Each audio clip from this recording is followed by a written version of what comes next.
You're going to talk about big spending Democrats again? These guys are the fiscally, they're fiscally demented. I think they don't quite get it. Man, I can't believe I'm saying this, but I agree with Joe Biden. You're kind of right. Joining me now, Harmeet Dhillon, hopefully the next RNC chair. Election is next week, January 27th, I might point out. Wait, that is next week, right? Oh, 10 days from now. All right.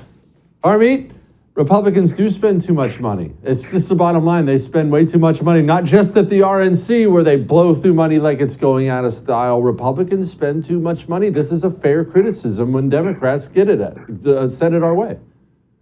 You're absolutely right, Jesse. And one of the problems that we're having in winning elections over the last 6 years is the fact that it's hard to distinguish ourselves from Democrats when we're doing the exact same things that they're doing, when we're buying in on $1.7 trillion omnibus spending measures, when we are piling on court to various necessary spending bills, when we have abandoned our talking points on tightening up and making sure that the size of government shrinks instead of expands, and when there has to be a leadership fight with House leadership over the simple premise that we should be pushing balanced budgets over a 10-year period and reading bills before we vote on them. So I'm really glad that the House 20 took a stand on that, and now we have that as sort of some organizing principles. But the proof is in the pudding. If we don't start behaving differently, we're going to have a hard time winning back our election. The RNC, I know you're running there to change some things. The people are overwhelmingly with you, 86% according to a Trafalgar poll. Who actually votes on this for those who are confused, though? This obviously doesn't go to the general public. I don't get a vote, sadly. Who gets to vote on this? Explain to people how this works. For sure. It's the 168 members of the Republican National Committee.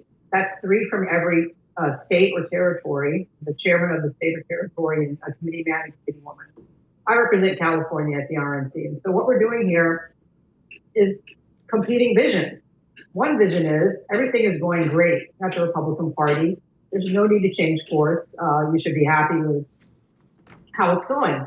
And my vision is a different one. I feel like we need to be changing and adapting to the current situation in terms of how we vote in America, in terms of how we communicate with voters through modern methods of communication, in terms of standing for our principles and being very clear and clear-eyed about it, and in terms of being efficient and hewing to conservative principles in how we raise and spend money.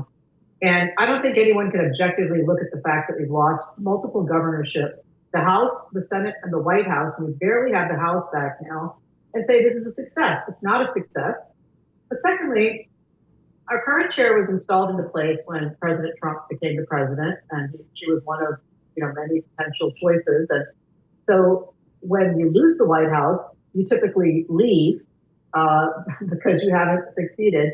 And so she didn't leave 2 years ago, and people gave her a third in what she promised to be a final term. And now she's running for a 4th term. So I think you have to look at this and say, if you're satisfied with 3 cycles of loss and we're signing up for a 4th one, what does that mean for the future? It seems like the party isn't willing to fight to win.